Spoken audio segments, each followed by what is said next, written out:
Welcome back to another episode of the ArchaeoX podcast. Today is September 24th, 2025.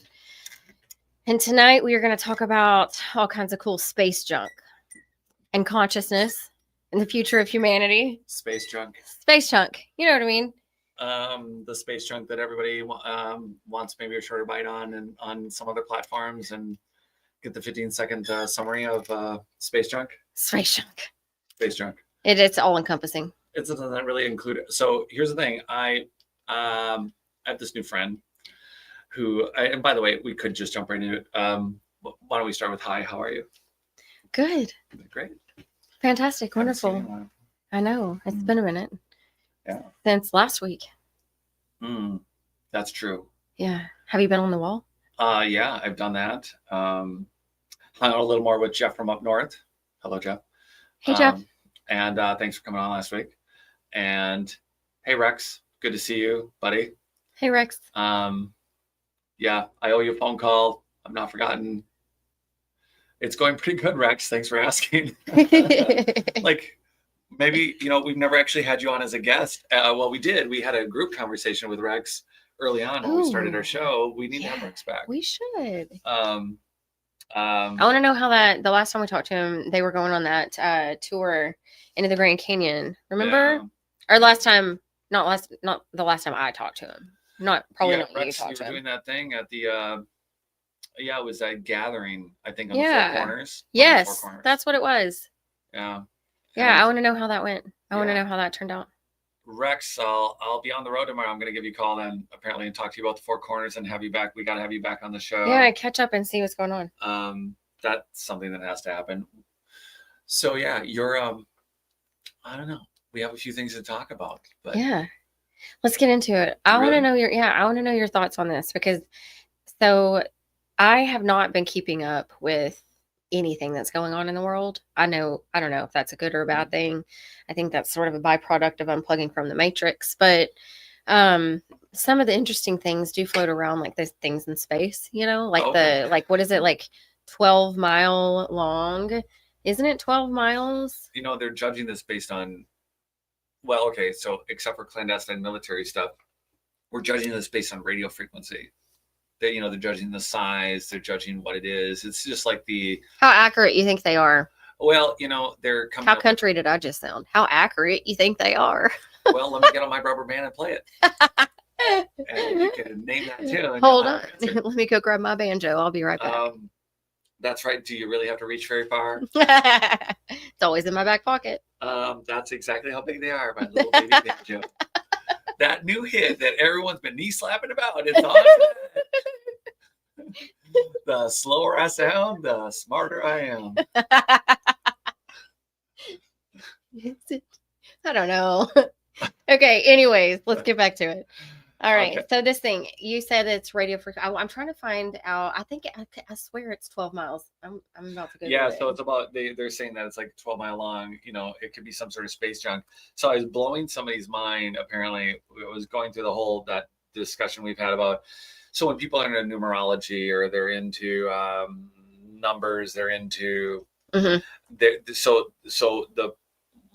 when you're dealing with astrology and you're dealing with certain aspects of certain crafts that I won't name, but what happens is that people will say, well, on this date or that date or whatever. So one, there's just, yes, a date is a if we go against lunar calendar, if we go against the sun, if we go against certain things happening, we can say, well, look, on this date, this thing happens. Well, we have the Gregorian calendar, and prior to that, you have a 13-month calendar. And that's all something that's been established in 2,000 years. Then I got to visit Adam's calendar, which is 340,000 years old, and it's in South Africa. And it's like, well, someone built a calendar that did something that was 340,000 years ago. And then we have Puma Punku.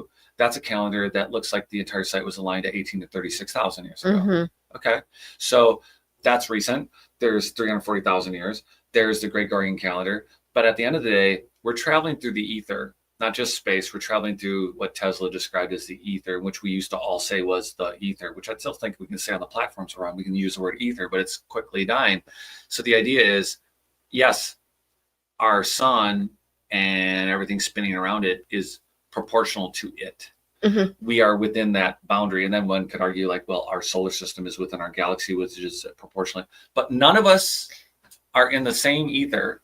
Yeah. Hands, everyone, jazz hands. Just jazz hands Flailing. everywhere. That's the issue, is that we are not, if we were just like croquet balls in the ocean and we were all circling each other, just picture us starting at Japan and ending somewhere in Antarctica. Not just going to America, but just in the big ball of the ocean. The reality is that we're nowhere in space and time as we were last year, let alone last minute, let alone a couple seconds ago when I started talking. So Right. all I'm saying is that when you start saying, well, on this date, this number means something, it's like, to what? To where? So we're deciding where we are in the entire universe is traveling in space and time, and it's nowhere it was. So whatever's traveling towards us, whether it's 12 miles long, or if it's heading towards us and it wasn't already on a trajectory for, So it's from a different solar system. right. And it's estimated to be like 4 billion years old. Okay. I don't know how. I stopped myself from asking I know that was going to be your next question. because somebody went out Could and got see a it in your core face. sample. Someone had a sample. Immediately, I don't know. Okay, let me look. Let me see. No one knows, so you can't look that up. There's no way. You can't look that up because there's no knowing of that.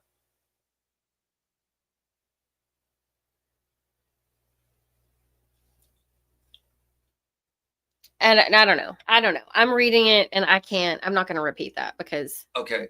So they have an idea of how old they think it is, which is wonderful. But what it is, again, it's headed towards us. But the question is, does it head towards us, or does it turn left? Exactly. They're saying it's like, has like 100 million, 100 million miles. I just did it. I know. 100 million miles away from Earth or something like that. But I'm like, well, and it's going to be closer. It's going to go closer to Mars than it is to by Earth. But, Okay. but how do we know that they don't just say they don't hang a left at the light, you know? They never even make it to our solar system. Who knows? Well, here's the question. Do they know how far it's coming from? Like, do they know where it originated? Did No. anybody ever say that? They don't. Right. It says tracing it back to its original home system is very difficult because over such time scales, it would have had many encounters, and so no. They don't know where it came from. Okay. So we don't know where it's from. We don't actually know how big it is. We don't know what it is, but apparently we know how old it is. It's just hard for me to. Okay. So we know how old it is somehow. We don't know what it is, and we don't know where it's from.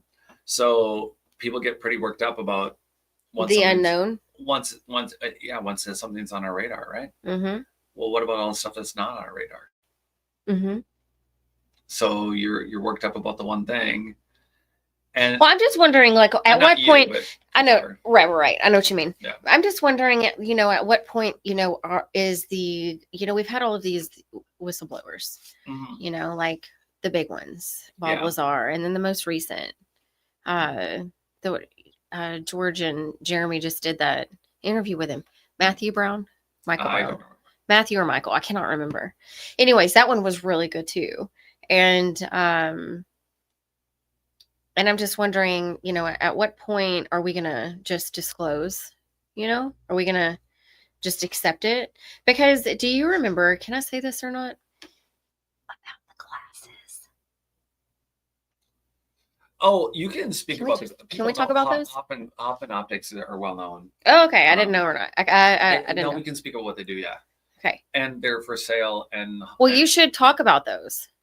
All right. So, because I think that if that's a thing where you could just put these things on and go to this place on the planet and see all this stuff, why aren't we talking about it? So I think it just needs to be talked about. All right, fine. I may or may not take a drink on this one. And I believe, although Rex has probably stepped out, at the same time, Rex has a pair, but Alex Hoffman Optics, owns a company that creates night vision goggles of multiple kinds. They supply them to U.S. military, And at the time and this is right about when I was this Contact in the Desert, it was an upgrade, and you're supposed to sign a document that they're not to leave the U.S. So you can buy them personally, but you're not supposed to. You weren't supposed to be able to take them out of the U.S. And it's like, okay, that's interesting. Why? Because somehow the technology could be publicly available, but not available to the Chinese or to other governments or something. And that's a problem when that if anyone can acquire it, then why couldn't they just order them from China? Or why? Well, so they're made here. They're for the U.S. market, and they have an amplification of like 90,000 times. And there's white ones and there's green ones. And so when people think of night vision, they think of television. They'll see the green color and everything. Well, there are different colors that make things contrast differently. So black and white is a big color. It's really great. And again, all these night vision optics are generally made for snipers. The application for, they're trying to see stuff at night, the U.S. military, but a lot of this is sniper related. But the other thing it's great and useful for is, here we are, Contact in the Desert. There's thousands of people, and for a few dollars, you can lay on your back. And Alex Hoffman is there with one of his cohorts, and he's Russian, by the way, by descent, so they're chain smoking nonstop and doing it for the American military. But it's like, here he is, chain smoking and taking shots of vodka. Yeah, basically, you have 12 people laying with all the different colored optics, looking up, and sometimes you'd hear somebody say, "Oh," but collectively, you could hear the whole group go, "Oh my gosh!"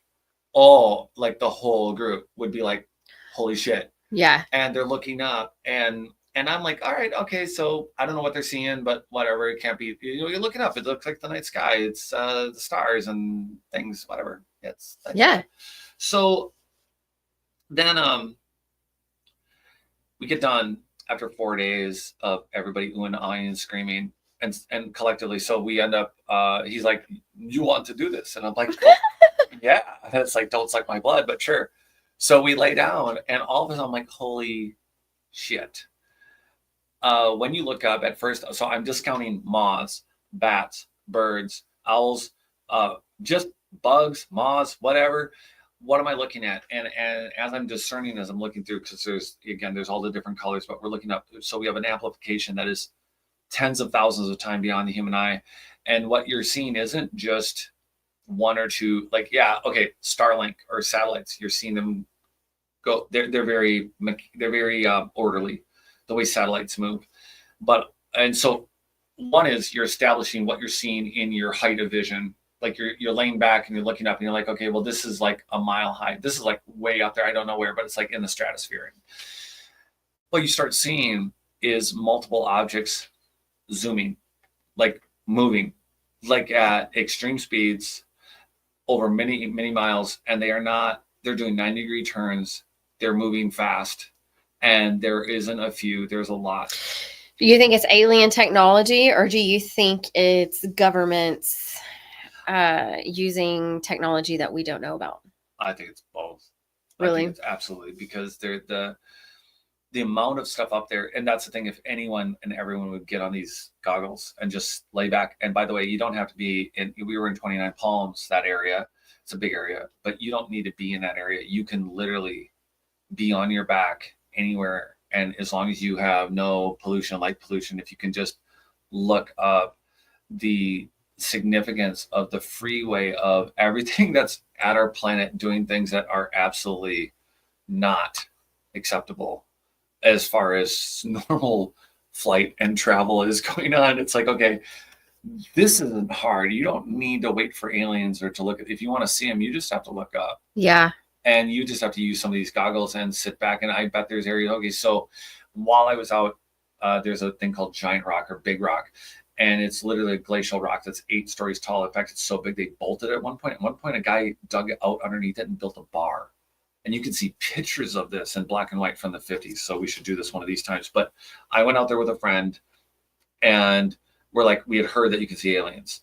So here we are.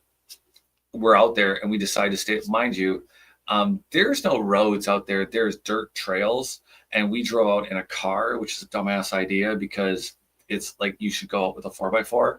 We drove out in a car, and it seemed fine until it's 2 a.m. and there aren't lights because you're in the desert and you don't want to get stuck. And we're looking up and there's organized triangle shapes in formations and miles apart. And they're like, one would blink, blink, blink, and then move. And at first I'm like, oh, there's 5 blinking. And now there's 1 blinking over there, but there's only 4 blinking over here. And you're like, oh, there's another one over there. And like, oh, hold on. No, that one just left the formation and blinked miles over there and then blinked back. And I realized it's like we weren't looking at like 10 ships up there. We were actually looking at a formation that was practicing movements. What? And and believe it or not, we got tired. We started watching Amaze with our mouths open at midnight-ish, and we watched it till 2:33 in the morning, and we're like, should we just get going? Because it didn't stop. They were just doing formational practices or whatever the hell they were doing, but they were triangle-shaped things. And when they would blink back and forth, they didn't seem like they were When you moving. say blink, you mean like the light would go off and it would just disappear and then appear over here? Yeah, so they look like triangles. So they had 3 lights, and you could tell it was triangle shaped. At least the lights were. So I have no idea how big they actually were, but you can see the shape of something, and they're not moving. They're stationary, and it would blink, blink. It would go blink. So there's there's a thing here. Mm-hmm. Then there'd be a thing over there. Then it would be back. Then it would be there. Then it would be back. Then it would go there, and it would stay. And it would literally happen in seconds. And then it would stay out of the formation for like a couple minutes. Then it would blink back. And suddenly, so you'd have the 4, and then it would be 1 over there, and 1, and then 1. And then That's so crazy. Yeah, and it went on for hours. So long that you guys were just like, you know what, let's go to bed. Okay, so I'm over it. So we've now seen triangle-shaped craft doing weird things. Do you think it was our military, or do you think it was? You know, to me, it's like I want to say that it was. I know it's not want. It just seems like it was so. Given that I have now seen Alex Hoffman's work, what was going on up in space and the stuff that's doing 0-point turns at God knows what Mach speed. So for me, and the amount of things in the stratosphere that are moving like this is so significant. Part of me is like, I don't know what to tell you about what I'm looking at, other than the fact that what I'm looking at is not normal space travel, not normal flight aerial travel for anything that I know of. It's not acting like a drone. These things are big, and it's happening a lot, and there's a lot of things up here. So I don't know what I like. The amount of things that you could just dump over and sit here and contemplate is profound. Mm-hmm. So watching these triangle shaped craft and my sense of them, given how tall they are, and I told you I did a little bit of flight training. I have a few hours in the air. I still have some good idea of distances of how high things are. These things were really high, and the size of the 3 points that made the triangle of this thing blink. 1, they weren't moving wherever they were at. They were hovering. They weren't moving. And 2, they were pretty high, but they were large. And they were large because just where the triangles were, like the placement of the lights, everything about it said, this is significant. So, all right, it's significant. And I guess we're going to just leave now. You know what's so crazy is I'm thinking while you're talking, not that I'm not actively listening, because I completely am. But I'm just admitted it. That's fine. Anyways, so I'm thinking while you're talking about, when these are conversations that you have often, when I guess, for anybody who, it doesn't really matter. Most of my life was spent not having conversations like this. Okay. And so in the beginning, when I started meeting people that were more like-minded and all that stuff, and was having more conversations like this and getting other people's thoughts and opinions and ideas and all that jazz, it was really fun and exciting and cool. And as you're talking about this right now, I'm realizing that all of the questions that pop into my head, I'm bored with, because it's just not new. Like just the topic of, Like it was so interesting at one point to me. It was so interesting to think about, but now it's just like it's so accepted in my mind. My mind is already settled on, yeah, there's definitely without a doubt life out there. It's not even, it's almost makes me kind of giggle to think about thinking that there isn't. So I want to ask you a couple questions Okay, yeah, shoot. because you're bored. Okay. I don't. I didn't, that's not what I meant. I didn't mean, I was bored with what you were saying. I meant with, go ahead. I'm sorry. No. You meant exactly what you said. And it wasn't about me talking. It was about the subject. I know exactly what you're saying. Oh, okay. All right. Thank you. And Thank everyone you. can rewind and go, yeah, you were bored. Well, Yeah. okay, but Yeah. so here's the thing. I think it's super important. Capstone on what you started with, which is Hoffman Optics sells night vision that people should own. Now, 6 years ago, this was $3,500. It's got to be cheaper now than it was, and what was available 5 years ago has got to be better than probably what's right. What's now? So Sure. So even if you start with that, you're going to see some cool stuff, which what I think just opens people's minds, which is great. However, I too, I'm like, so in our work for what we're doing with ArcEOX, one of the things for what I've been trying to kickstart and do, one of the things I've been doing is looking into national synesthesia organizations. Oh, interesting. Okay. Yeah. This is a segue. This is related. So one of the things that you and I had speculated on for everyone listening is that when you're a synesthete, you can mix your numbers, colors. Synesthete. Synesthete is when you can mix your numbers and colors and sounds and everything, and it's a sensory thing. Yeah, but it can produce visions. It can produce projections. It can produce three-dimensional imaging in front of you. It can stimulate your mind, and shapes and sounds and colors. All of it can be mixed and create tastes and whatever else. And one of the things that hasn't actively been done, which we had talked about, which is why I was looking into it, for the sake of looking into something new, is I'm trying to get a hold of the national organizations for this in order for us to interview some of these people and really go through, after we go through some preliminary recordings, I would like to show them some imaging of like Corinthian columns, of polygonal walls. Ooh. And see if the polygonal walls create any, like, so not all people with synesthesia have the same one. So what I'd like to do is have someone for sure who has a visual synesthesia that hears music. And sometimes it's related strictly to colors or shapes or numbers, but we want shapes. So I want someone to be able to look at a wall at Sacsayhuaman and be able to say, that sounds like this or hums like that. So I want them to look at some of the foundational layouts, some of the polygonal shapes, and the Corinthian columns and see what kind of sounds they hear when they see it. Also, do you see where I'm going with this?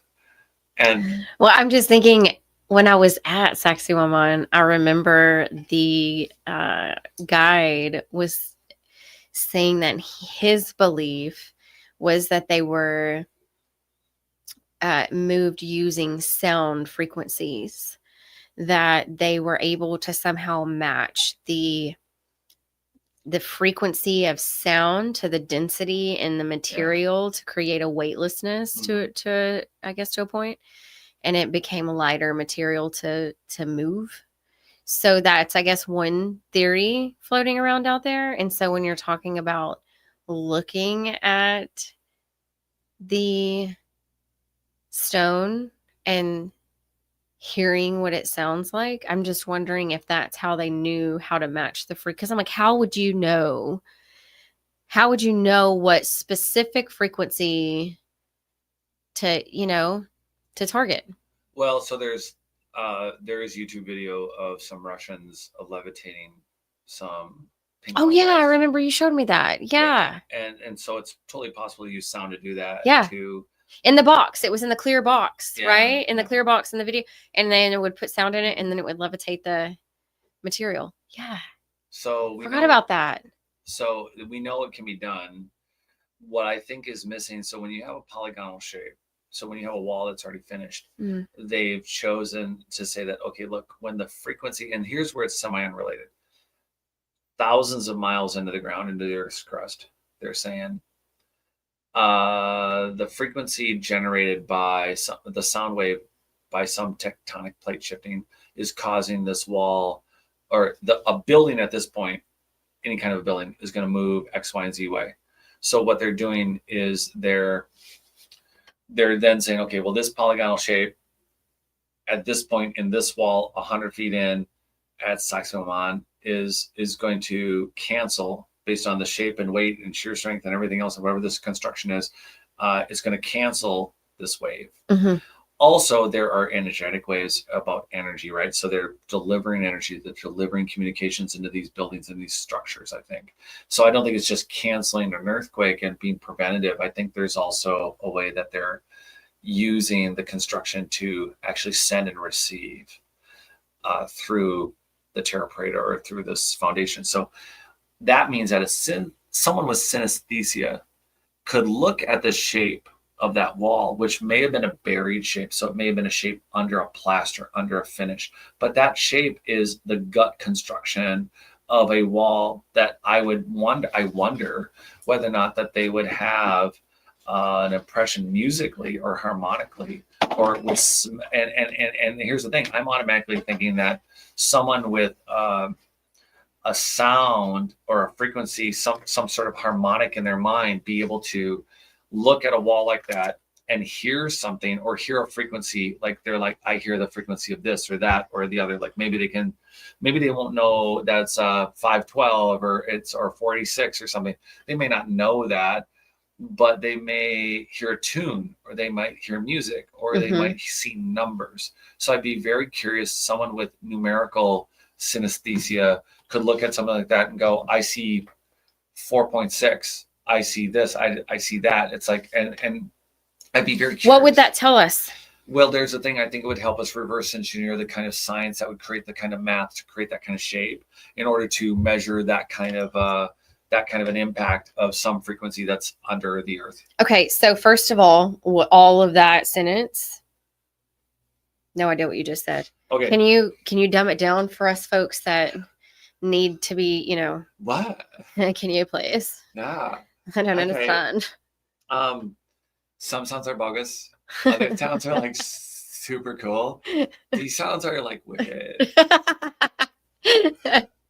Okay, could you put the surfboard down and give it to me? Break it down. Okay. So because someone with synesthesia can see a shape, they may not see the shape in their mind. What they'll see is a sound. They'll hear a sound. They won't see a shape. So they'll look at the shape, but the shape unlocks in their minds and sounds like something, smells like something, looks like a number. So they'll see something that to us is like, well, that's like a wiggly shaped block. But someone with, depending on this of the five sense synesthesias and how it's been mixed in their brain, which I think is a biologically programmed function that we used to make, not an accident. So I think depending on whatever the person has, because there's only been a few people known to have all the abilities. Carl Jung there was a Russian, he had every single form of it. And he never forgot a single smell, sight, sound, touch, anything. He literally had to be alone quite a bit. I would imagine it would be like sensory overload all the time and confusing.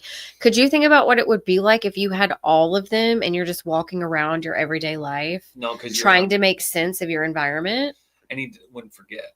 He remembered everything. I feel like that would almost be a sick form of torture in your mind. Could you imagine? Think about it. Yeah. If you look at a building and see numbers and you hear sounds and smell things, or vice versa, whatever, and you're just walking around your environment and all of your senses are confused that way, think about how destabilizing that would be on a daily basis. I feel like I would spend a lot of time in just a solid colored room with no sound. You know what you just made an argument for? What's that? What if that's why buildings were very intentional and everything else was natural? What do you mean? What if the only way to be at peace in your mind with that kind of programming was to be mostly in a natural environment? What if forests? What if streams? What if nature really wasn't programmed really well? What if the Oh my God. What if you have all of the abilities Mhm. and then could you imagine experiencing nature with all of those abilities? blooming Like flowers? sitting beside like a babbling brook, Mhm. just listening and taking in your environment. Could you imagine having all of the abilities and what that experience would be Would like? would a babbling brook sound like Mozart or Tesla, or would Oh, it sound like heavy metal?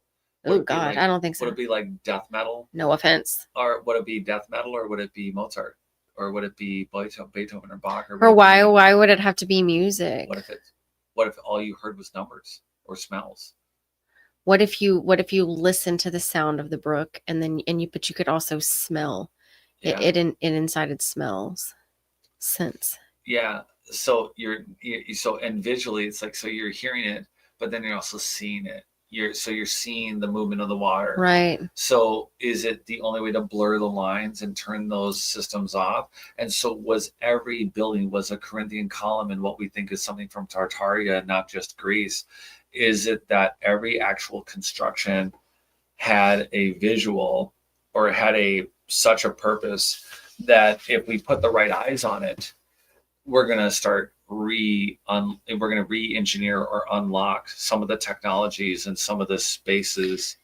So what if, just to piggyback on that, what happened, so what had happened was, Yeah, you um did get ahead of yourself. you get to see what had happened was, I got a little ahead of myself. So what really happened though is, as we advanced in, like building technology and materials and construction and all of that stuff, like as we advanced and we started, now we're not just building for utilitarian reasons. We're not just building for survival, but now we're building to aesthetically please. Now the construction is like, oh well, this looks pretty, so now we're building it this way. So we're not building the things to incite those senses. We're not building those things to stay plugged in, which is sort of, we talk a lot about like just conscious design, and building your environment and your home and your property to meet the needs of your overall mental, physical, and spiritual, well-being and alignment.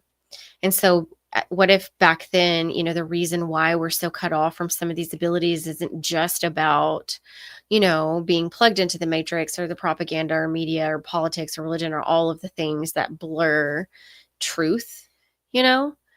But what if some of it too, what if just construction itself and getting lost in technology? Because, it's like shoes. Well, first, let me finish that. Getting lost in technology has cut off and slowly dulled our senses. The way that we build and the way that we live does not inspire creativity. It doesn't inspire, like our mind in the optimal way. We're not, surrounded by nature and plants, and, we're surrounded by concrete and artificial materials and artificial light and all of these things. And so what if the opposite happened? What if it's because of the way we build, or it's like the chicken or the egg? Or did we start building that way because we lost touch with who we were, or did we lose touch with who we were because of that? I've always looked for what you're making me think of is, there's always been a thought about, we think catastrophic event, we think of cataclysms, we think of maybe war. The Vedic literature is about the wars of the gods, and then there's all that indication of nuclear weaponization and ghosted human beings in India, and Mm-hmm. it's like how you have the Vedic literature showing nuclear war. And so the question is, okay, so do we do all these things to each other? And I wonder, though, based on what you're saying, I wonder if more so of programming, biological abilities like these synesthesias, how much of a world did we create that would at some point have a short circuit, either in its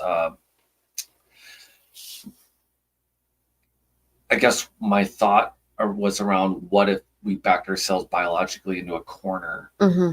and the experience of living became extremely immediately and intensely abrasive, to a point where the only way to shut it down was to do it with some violent acts or something, that it wasn't What do you mean?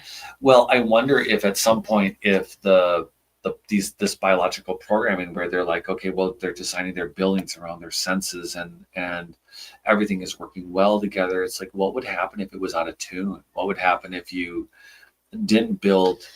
Well, that's where you get disconnected, right? That's where the disconnection. That's what I'm saying. Was it the chicken or the egg? Which came first? Did we disconnect from the way that we build because of the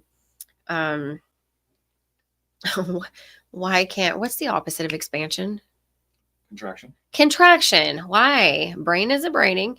So because of the contraction of consciousness for like a period of time, almost like there is this whole gap in our, it's just, when you can see it, you can see it, and there's this consciousness contraction where we're expanding now. And I think that there was this period of time where we were more, like in the Mayans were clearly more expanded, and then we just went through this contraction of consciousness, and now it's almost like we're coming out of it a little bit. Now we're starting to expand a little bit more, like back into those days of ancestral knowledge and wisdom.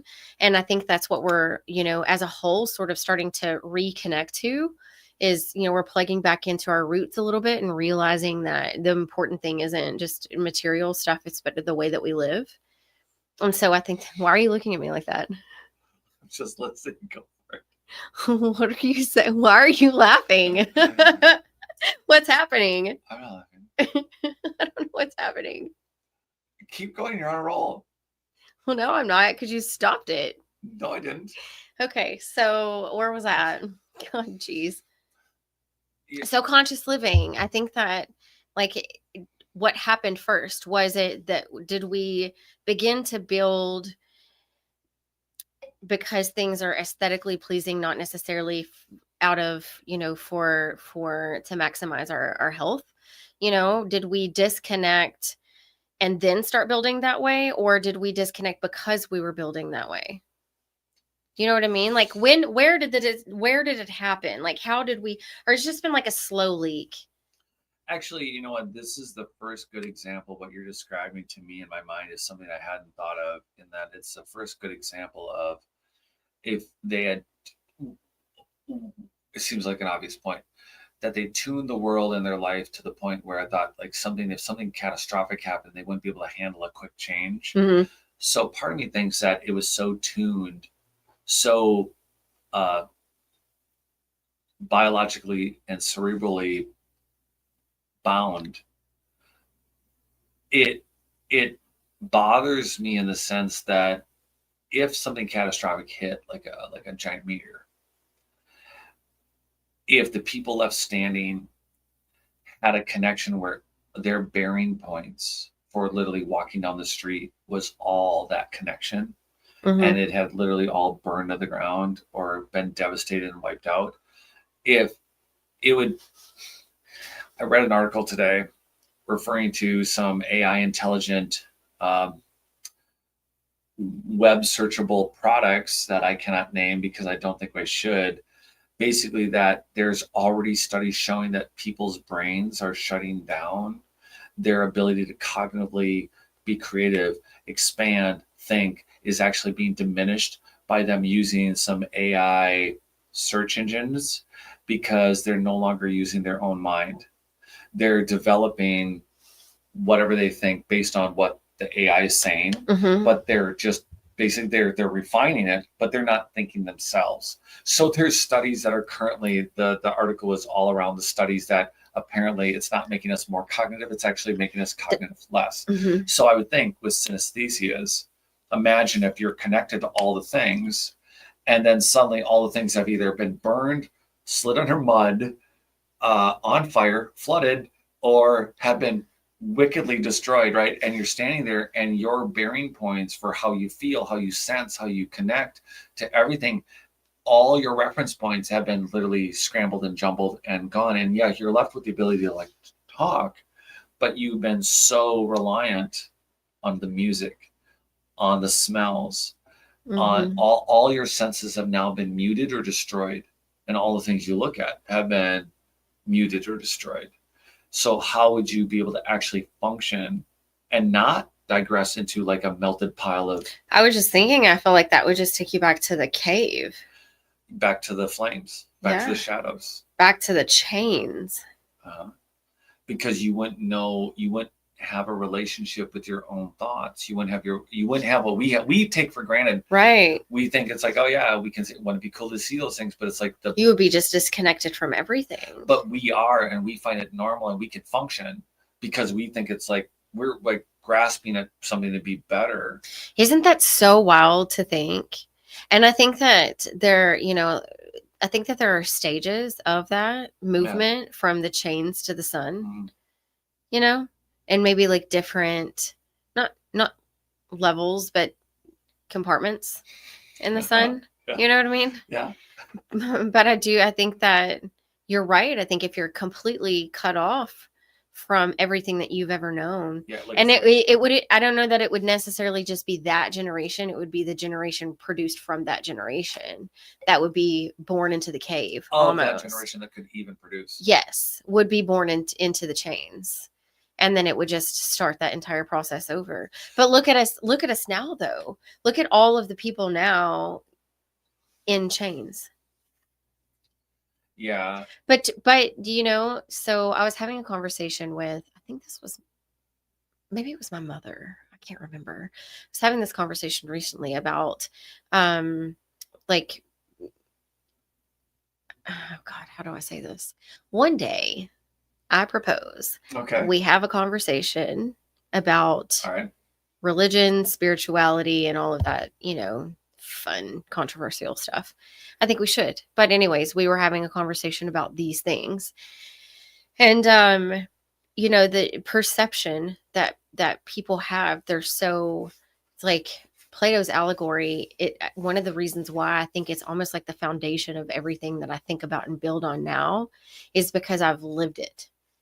Like I lived that actual experience of the chains are removed. I realize it's that the shadows are being cast by what they're being cast. I realize what the creator of the shadows are, right? And then I step out of that illusion into the sun, right? And then you realize that, and then you have this like urge, this compassion for everything, and you want to go back and you want to tell everybody, but everybody's looking at you like you're crazy because it's completely against every narrative and piece of conditioning and programming that they've ever been taught. It goes against everything that they've ever known. And like, what's the biggest part of stepping outside of yourself and moving into change is fear of the unknown, right? Because your brain naturally neurologically craves familiarity. Like you want what's normal. It wants, and there's a catch about normal. That was a bad word. That was a bad word, but go ahead. No, catch about normal. Go ahead. Like what people, whatever trauma they've lived with, that's normal. That's it. So that's the point. That's what I'm saying. What you just said, you just kind of like put the nail in the coffin. Like that's kind of it. So when the only thing that you've ever known is this one thing, when the only thing you've ever known are the chains, that's what you're drawn to. That's what you're drawn to. Yeah, you're drawn to. Literally, you're attracted to it. Over and over and over and over again. And to step out, you do have to have a certain amount of courage to do that. Yeah. And because what you should be attracted to is absolutely repelling. It's not normal. But see, that's the craziest part of it is when you step into the sun and you look back and you realize the further and further removed, it's like you get out of the chains and then you see the flames, right? That you were in the dark. That you were in the dark, right? But then even more than that, then you move completely. So that there's this process of moving from the chains into the light. So you're moving from the change, you're moving into the sunlight, and this thing is this process. So you've got the first layer of awakening where you're like, whoa, hold on a second. Now I see where the shadows are coming from, but you don't even realize that you're in a cave. And then you make your way out of the cave into the sunlight. And then it's like, oh my God, what? But if the only thing that you've ever known is this one thing, it takes this, you have to have courage to step into the unknown. And when your brain craves the chains, because it's the only, you continue to make these patterns over and over again. But the further removed you get from it, the more you can look back and see how normal it isn't. It's just not normal. These lives, a lot of us live, or we live in this society of programmed ideas and this conditioning of this 8 to 5 grind, being, just dealing with traffic and sitting in it for 2 hours and thinking that's normal. Some people do that. They get in the car and they commute for 2 hours in the morning and 2 hours in the afternoon, and they spend 4 hours of their day just driving to work and back, and I hate that. I mean, to each their own. If you do that, then, and you love it, then fantastic. If you don't, then you've got options. But things like this aren't normal. Like, maybe that's normal, maybe not. But the way that we're treated sometimes, the way that we behave sometimes, the levels of behavior that we accept and treatment that we accept, and things that we look back at and we think are normal, the ways that we believe, the ideologies, the programming, the kidding, the deep and just ingrained.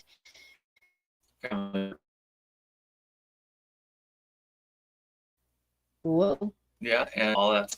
Yeah, like it's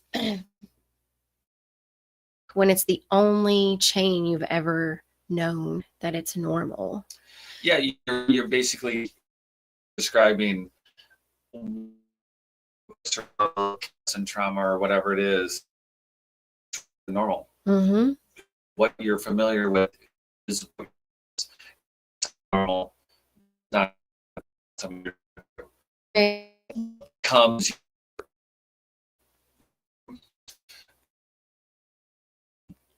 what is really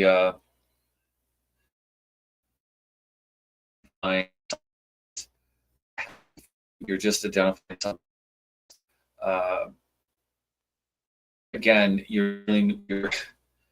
if you're awareness, mm-hmm. you're drawn that you can be there, mm-hmm. which it not remotely be healthy, but never not know that if you're used to things, you're used to shows, you're not to do it. You're basically just going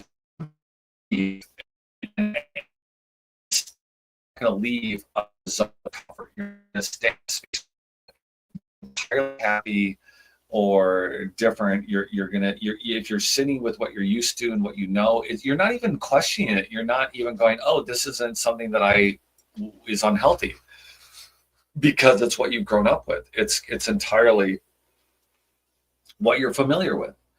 So it's comfortable. It's the flames, and you're not growing. You're not changing. You're not even looking for the cave entrance. You're just sitting. But that's the problem is you don't even know to look for the cave entrance. No, you don't. So there has to be some sort of a catalyst, or some sort of like a spark, some person or event or something to spark some sort of an awakening for you to go, wait a minute, this doesn't feel normal.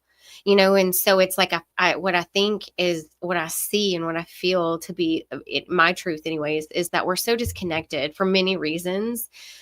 Some of it could be the structures we live in, the architecture, the way that we build, the materials that we use, environmental toxins and pollutants, and but a big part of it is nutrition and the way that we eat and the way that we feed our gut, given that there is an enormous neural network in our guts that release serotonin and dopamine and chemicals in our body that control our mood, the way that we think and feel. And so literally what we feed our gut contributes to our mood and the way that we perceive. I mean, if you think about it, if you wake up on the wrong side of the bed, and you're just in a pissy mood walking around the planet, then, you're not perceiving at your best. You're not like inviting in love and joy and perceiving the best in people. You're kind of irritable and pissy and assuming that everybody's also irritable and pissy and honking at you, right? Yeah. But when you're when you're happy and you're in a great mood, then that flows out of you into other people. You're smiling, you're happy, you're more, present in the things that you're doing and communicative with other people, and you experience life better. And a lot of that has to do with the chemicals that we release. So what we feed our body and our gut is important. I think that's true. And to that point, in reference to chemistry, it can be when you're used to the flames and the shadows, the chemistry of that looks familiar, looks attractive, but it's actually unacknowledged, unrecognized, like horror and trauma and things that it's like you're so, and it's not you're not aware of it. And so then how can something so beautiful like the world be so unfamiliar when it is, when you're the work that any individual has to do to be in the world is not something that ultimately deep down, I think there's this, people don't want to do it. It's not a passive participation. It's active. It's very active. Yeah. It's very active. It's the way that we eat. It's the way that we rest. It's the activity levels. It's the how we treat our bodies, because the machine that we're living in is powering our experience here. And if we aren't treating it with love and respect and honor, then it can't do the same for us. And it is in all of the ways. It's, it is a physical, it's an emotional, it's a mental, it's a chemical, it's a spiritual, it's an all encompassing project that we have on a daily basis. Everything that we participate in and consume, from the products that we put on our skin to the foods that we eat and the music that we listen to, contributes to the way that we think, feel, and perceive. It's true. And that is recognizing that and living as a practice from that is not something that almost anyone wants or does.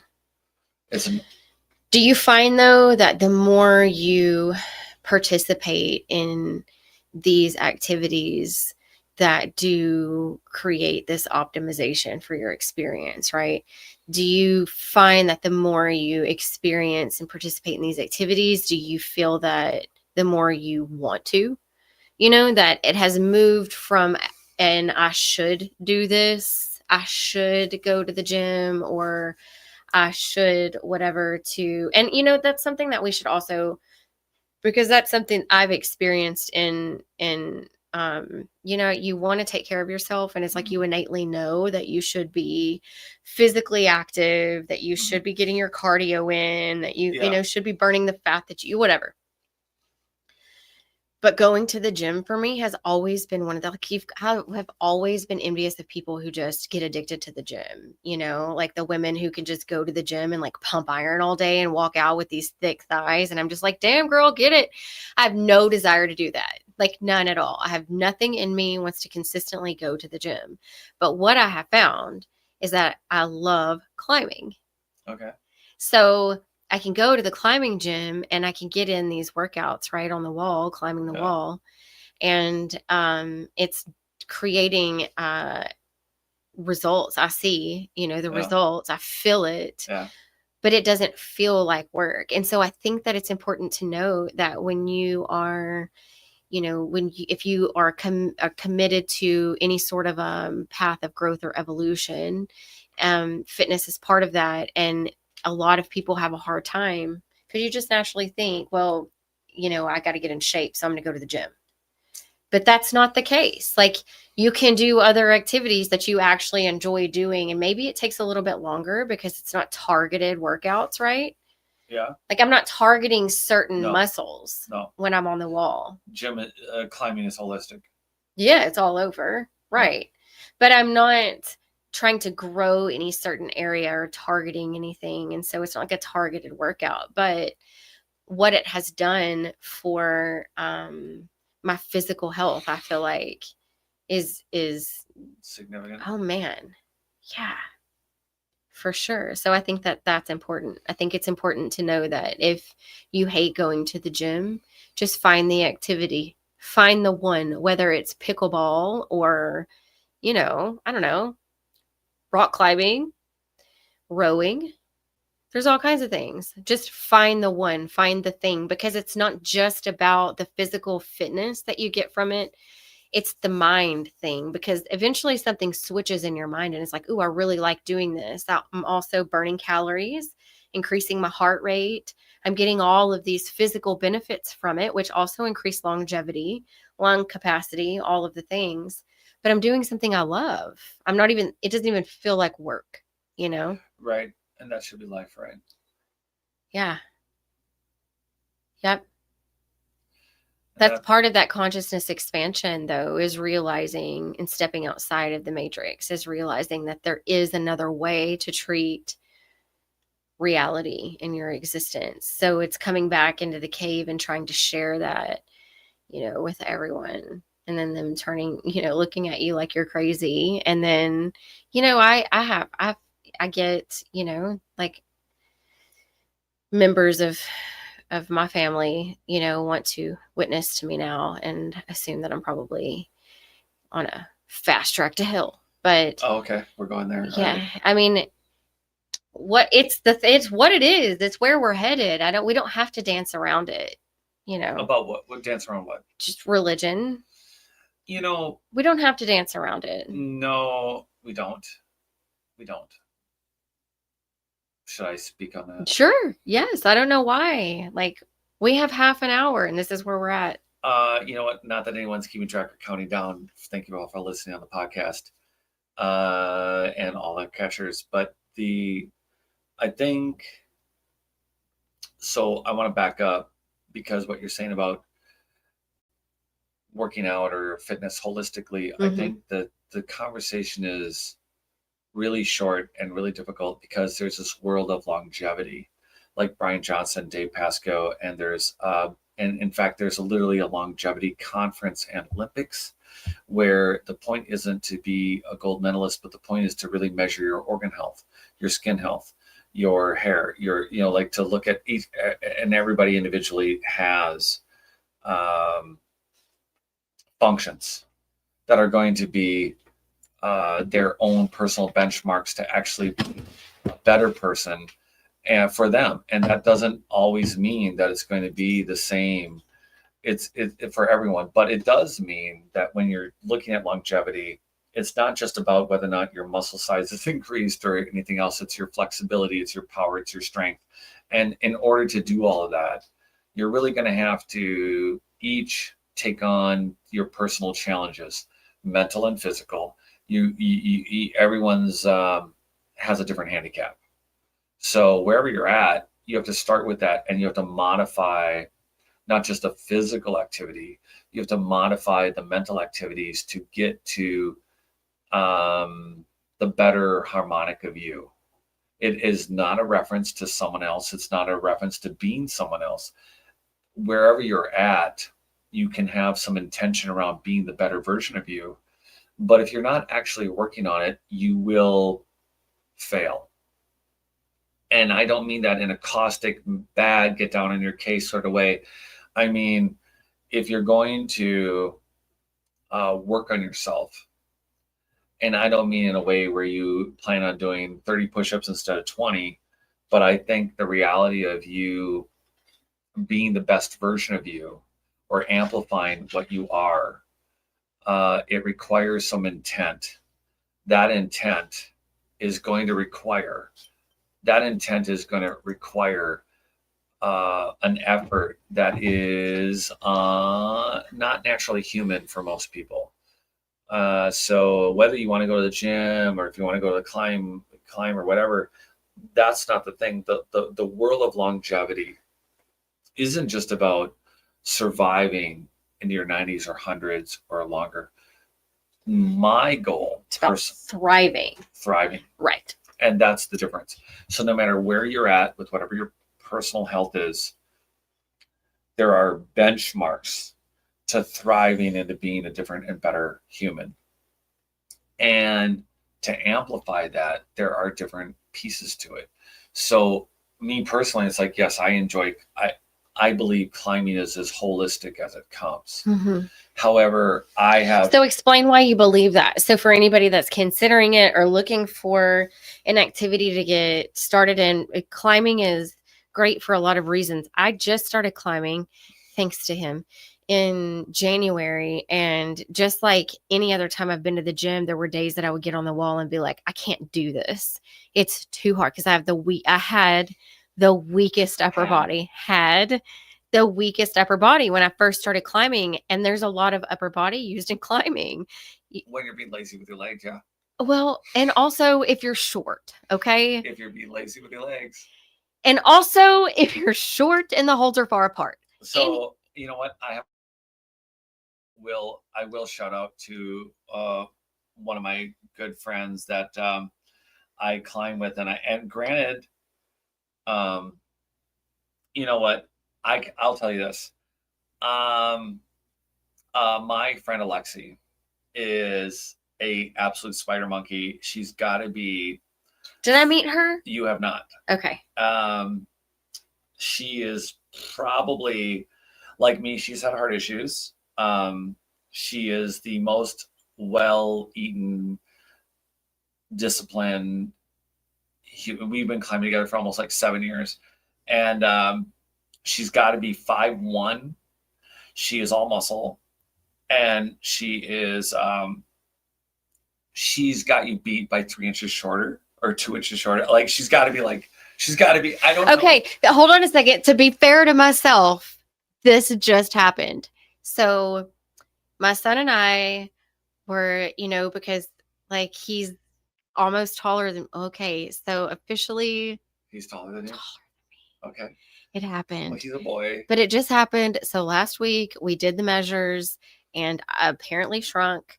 So I'm a little closer to 5'2". So really then she's only an inch. Okay, so she's a little bit shorter than you, but her ability to do routes, I would argue that you're on your way. Okay, but you're on your way. Can we also acknowledge that she's probably been climbing a lot longer than me? But this is my point. It's like she's been climbing longer, so her technique is better, but you're on your way. And so all I'm saying is the things that you say you can't do, you're going to do. I know you're going to do because Alexi can do them. I love this conversation right now. It's like, great. I know you're going to be able to do it. So it's not, there's no can't with you. It's just, you're like, you're very good about, what you know, and you go with that. But you're getting really good. You're getting really good. Great. So to all those interested, do it. Fuck yeah. Language. You should climb. Everyone should climb because you look at the results you've done. You've had no reps, no. Right. But where were we going before I led us back here? Okay. So the point is like climbing, right? Okay. We digressed for a minute about abilities. Like you said, you could do a route because you're short. It's like, that's not true. You can totally do routes whether you're short or not. And you were saying you could make some of the routes. And I'm like, I'm just making the point that you can certainly make some of the moves. It's just some of them are going to be more dynamic for you. Okay. So yeah, climb. But what else do you want me to say about climbing? Other than the fact that cartilage strength and everything else is going to be significantly better if you're actually, hello, everybody. But yeah, thanks for watching. So other than that, what else would you say? You're the one who has you in leaps and bounds. Oh, where were you taking us though? Before I brought us back to climbing, you were talking about going to the gym and exercising and longevity. Okay, so longevity in general. Here's the deal.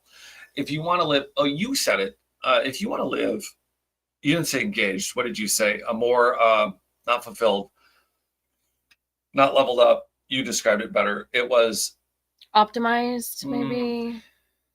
Here's the deal. It's not about just going to the gym or just meditation or the one thing or anything else or growing old gracefully. I believe that we have the ability to biohack our way into having a very strong, engaged life. And the ways that we're going to experience that in really, really amplified ways comes from not just physical, it's internal, it's spiritual to internalized organ health to like the red light therapy, like holistically for me, I want to continue with the Brian Johnson. I want to continue with. I really am an endorse. I'm not. I have no association with Brian Johnson, but from the blueprint standpoint, from the biohacking standpoint, and let's be clear too. There are a lot of really good programs out there outside. I know you do refer to him a lot. Yeah. But there are a lot of other really great products, and we're experimenting with like Ascent. Right, and I will be honest. I love those products. Yeah, so I think that there are a lot of, like Ascent, like what's going on with Lance's products with Ascent are absolutely amazing. I've experienced that. Yeah, I agree. So and so the point isn't so much Brian is just in the spotlight, right? But biologically speaking, what Lance knows is absolutely significant. So it's not just him. I guess I was spearheading it only in that I think the goal that I have personally is to be the healthiest and movement capable I've ever been. So like I have some benchmarks over like weeks and months, and there are things that I want to continue to change and develop. So I don't want to be the same. We can benchmark this right now. I can tell you right now that I will not be the same person in 2 weeks as I was 2 weeks ago, and I can tell you that I have benchmarks to hit internally and externally, so that over the course of like the rest of this month and the rest of next month, I do not expect to be the same human being. And in that, though, I think that's something we should all strive for, though. Right. Not just physically. No, it has to be internally. So not right. Like I meant spiritually and yes. Not just organ health, but you're like spiritually overall, because it's all connected. Yeah. All of it's all connected. Yeah, and what you're drawing in your attractions to, like you said, the way that you're manifesting or the way that you're living, if you're not entirely aligned, it's going to seem. And again, the pitfalls for all of us we are all creatures of the habitat we grew up in. So we are attracted to our comfort zones. We find them attractive because we identify whatever it is as home, as comfort, and we are not used to living as totally whole, totally engaged, actually aware human beings. We're not what we used to be. Right. So to practice that, all I think personally is that if I eat the right foods, if I do the right workouts, if I climb, if I work on the movement and hand balancing, the things that I'm working on, if I do the Wim Hof and I'm taking the cold showers again, in order to blend it all together, and then in the results in the Dispenza style manifesting, what am I like? If I practice this every day, what does that turn into over a month, over 2 months, over 6 months? But so that's something that I think is important to note is, where do you start when you, especially like if you're catching wind of this great awakening people are experiencing, and you want to know, like, how do you get, how do I get a piece of that?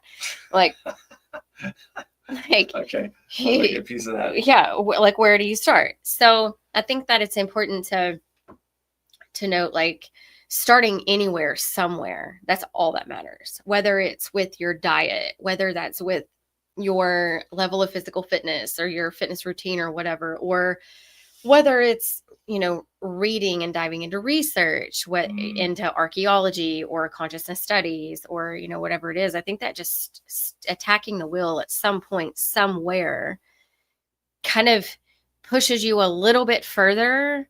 It expands you a little bit more. You can step a little bit further on the path of evolution. And that little bit of expansion leads to a little bit more of expansion, which leads to a little bit more in these areas, in this area, and this bleeds over into this, and you realize how connected everything really is. And before you know it, you're looking at all the pieces going, whoa, where do I even start? It's overwhelming. It is very overwhelming, because you realize when you do get to that point, you take a step back, all that's involved in your consciousness and how delicate and important it actually is when you realize how disconnected and far away you are from where you feel like you should be in your consciousness. And it's like when you have the when you experience the other side and you kind of see beyond the veil, like you know at that point it's like, whoa, I have a lot of work to do, you know. And then when you start to look at those shadows, or just or put the light on them, you know, even just like barely peeking through the door at it, you know, then you're like, oh my God, I'm so far between the food, the fitness, you know, the conditioning, programming, all of the things that you have to break, all of the chains. You know, you're not just cuffed at your wrist behind the fire with your back to it. I mean, you're stapled to the ground, cemented, you know. I mean, you're having to chisel away at the cement around your body because you're just in the ground with it, you know what I mean, before you can even begin, you know, to see or think with clarity, to know which step is the next one to take. So if for people who are listening, no matter what stage of that, there could be people more advanced, there could be people who are just new to the subject. Mm-hmm. So I think part of it, where we think you are at, I think part of it is it becomes overwhelming when you think you are aware, wherever that is, Mm-hmm. of where you are at. Mm-hmm. So what you do then is you actually named a couple things. One is you are suddenly aware of where you're at. So obvious point, you think, well, wait, I know where I'm at, but that's because I'm aware of where I think I could be. Right. So then what you do is you align the people, the things in your life with where you're at, Mm-hmm. because you think those are the things that are going to get you to the place where you think you need to be. That, I'm going to say right now, is actually the wrong way to look at it. Well, I think that is the same concept. The guy that wrote the book, what is it, The Millionaire? The Millionaire Store? No, The Millionaire Mindset, or The Millionaire. I can't remember, but it's basically, you know, millionaires have a different mindset than billionaires. So if you want to be a millionaire, surround yourself with millionaires. If you want to be a billionaire, surround yourself with billionaires, because the perspectives are completely different. So basically, it's the same ideology. It's, you know, here I am today, and if this is where I want to be in the future, I'm going to go hang out with those people so I can get there in the future. That's a really good point. I mean, that's a great and obvious observation. I think that one of the ways to quickly stop being overwhelmed by the idea of being a better you, or being you. One of the worst things I think anyone does is, and it seems like the obvious one, it's like, wait, I'm now self-aware of, I know that I could be these next, I'm aware that there is 10, 20, it doesn't matter if it's 50 steps, it doesn't matter if it's 5 steps, it doesn't matter if it's one step ahead. It's like, I see who I am potentially, and who I could be. I feel it. I know it. I can conceive it. What you're conceiving, the concept of what you're saying is real. But what you're conceiving of is within your life experience, your own, your trauma, your damage. What you're seeing, that you're attracted to, is where you are now. Who the best version and who you are comes from the best food, the best, the actual exercise, the all the consciousness, all the practices.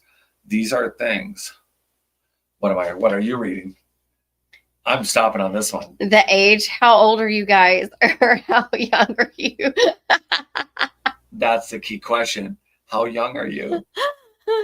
I mean, I'm like at least 30 something. But there's the other thing. I don't have a problem admitting it. I'm 41.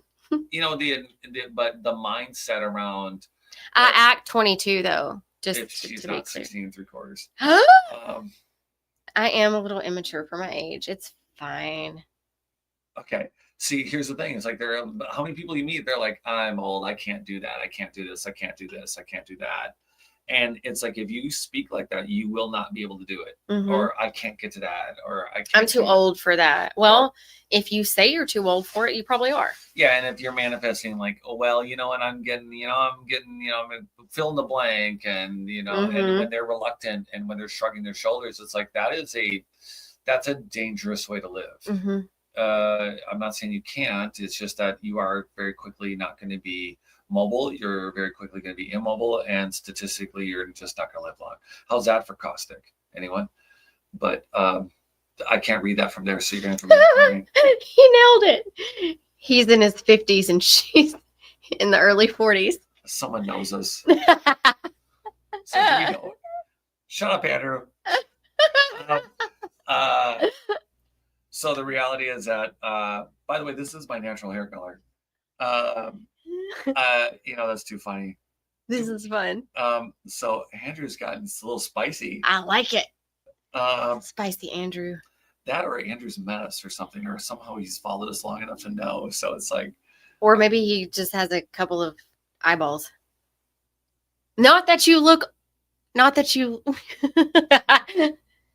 you know what I mean. I don't know. You know what? I mean, he nailed it. Well, here's the thing. I've been around a long time and I've been talking to a lot of people. So it's likely, I could have spilled it one way or the other, but I'll take the compliments I get in person everywhere where people have no idea. Okay. So let's circle back. We have 8 minutes left. So how do you want to end this? Like, we've got 8 minutes left. Let's talk about consciousness for a second. All right. Well, look, so I think that for people on the journey of figuring stuff out, don't worry about eating the elephant. The joke is the statement is one bite at a time. But I do think that just do something, whatever it is. Start with something. Pick a direction and move in it. And don't hesitate. Yeah. Just do it. Yeah, because I don't really think you can tackle all of it at once. But I do think that there's a lot of pieces. And I think it's really difficult to really buckle down if you really want to be someone who is out of it. You could say, well, I'm drowning, or I'm treading water, or I found a piece of wood, I found a lifeboat, I found a little ring, and then I found a lifeboat. I mean, you can keep doing the analogies until you're on the shore. You can keep figuring that out. But the reality is that, I'm not going to lie, I think that do not be daunted, be excited about the fact that to truly take this path that I have been trying to work on, it requires an extreme amount of dedication that I don't think is most people's cup of tea. Well, I mean, it's easier to sleep, right? I feel like, so it's really a catch-22.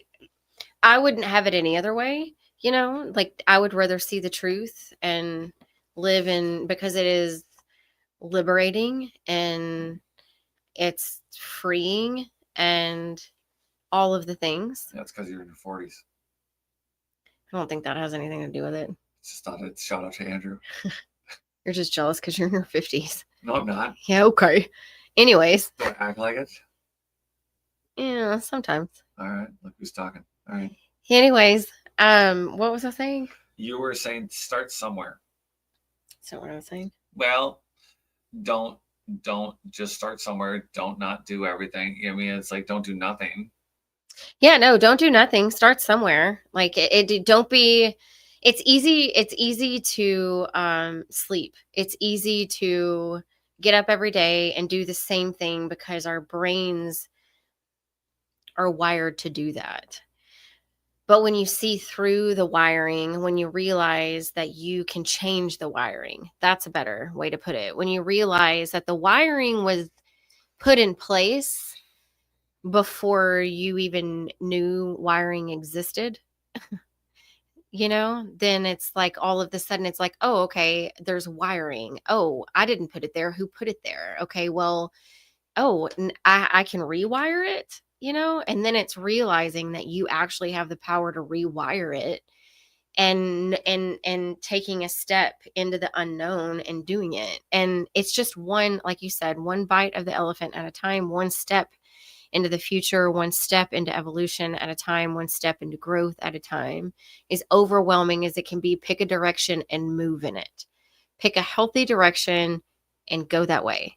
Which brings us to consciousness, right? Yeah. So what are your thoughts? Specifically on? Well, if you really wanted to bring this and tie this back to How would you capstone this? Okay, so all of the things are tied into the expansion of our consciousness. So the way that we eat, the way that we care for our minds, bodies, our spirits, the way that we nourish ourselves, grounding, taking your shoes off, walking on the planet, the water that we drink, the foods that we eat, the products that we use, the media we consume, the energy we expose ourselves to, all of these things, the way that we live, overall, it determines how conscious we are and can become. So everything that we put in our body, if I'm just constantly going through a drive-through, because we did spend a solid decade. My daughter played travel softball.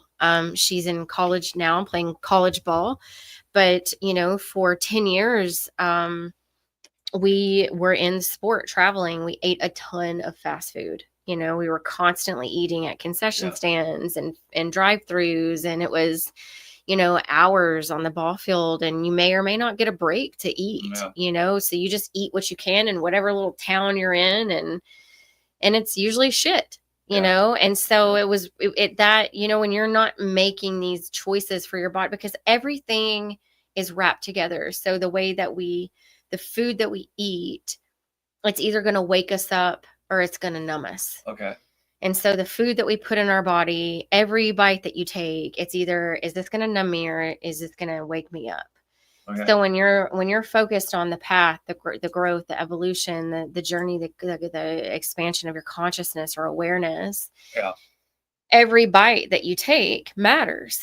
Yeah. The toothpaste that you use, the fluoride, the chemicals, the tap water, all of the things contributes to calcified pineal glands and the release of chemicals in your gut. So, and it all, you can just put a pretty bow on it and say, this is your consciousness.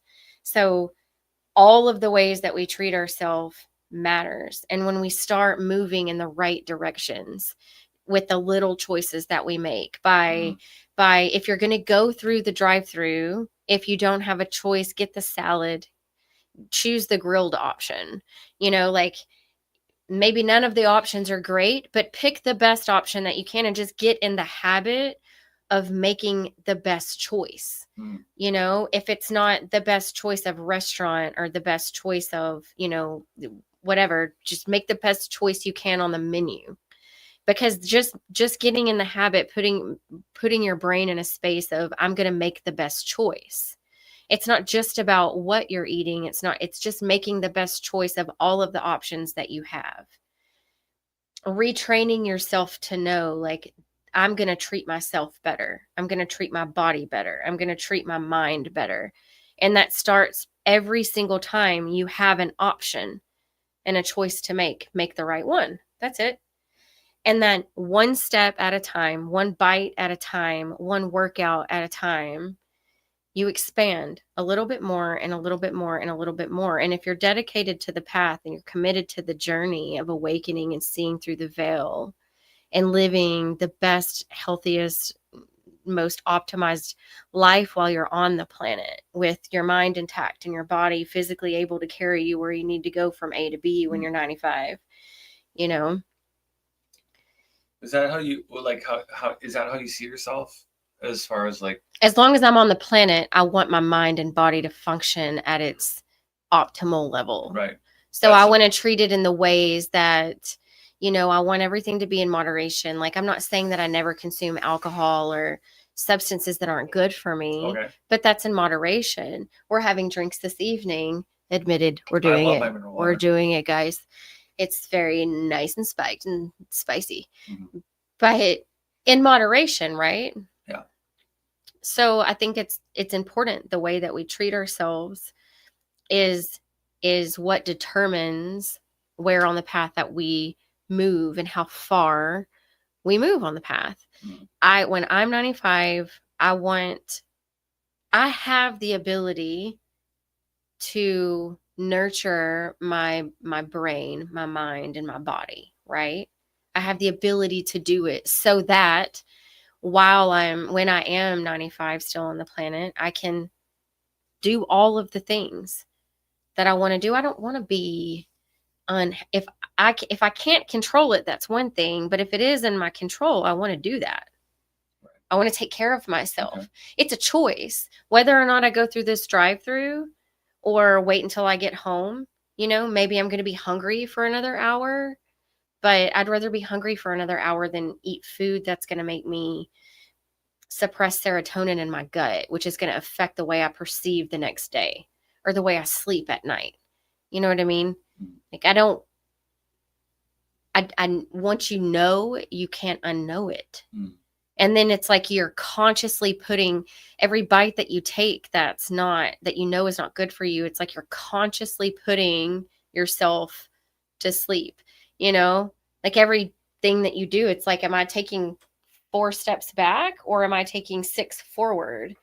What was happening here with what I'm consuming or how I'm using this or how I'm existing on the planet, Right. Am I missing it? No, but we are out of time. Almost. We got a couple minutes. What time is it? 1:25. We've been on for No, it's 9:31. Well, you know what? We've only been on for, usually we go an hour and a half, and we got 4 minutes left. It's been an hour and a half. Well, we started late. Okay. Yeah, just saying. But you know what? We can call it quits. We're going to wrap it up, guys. Thank you guys for watching. Just remember, all the choices that you make are important. They put you to sleep or they wake you up. They help you evolve or they numb you. You can always make that choice to be a better person. That's it. All right. Till next Wednesday. See you guys. Have a good week.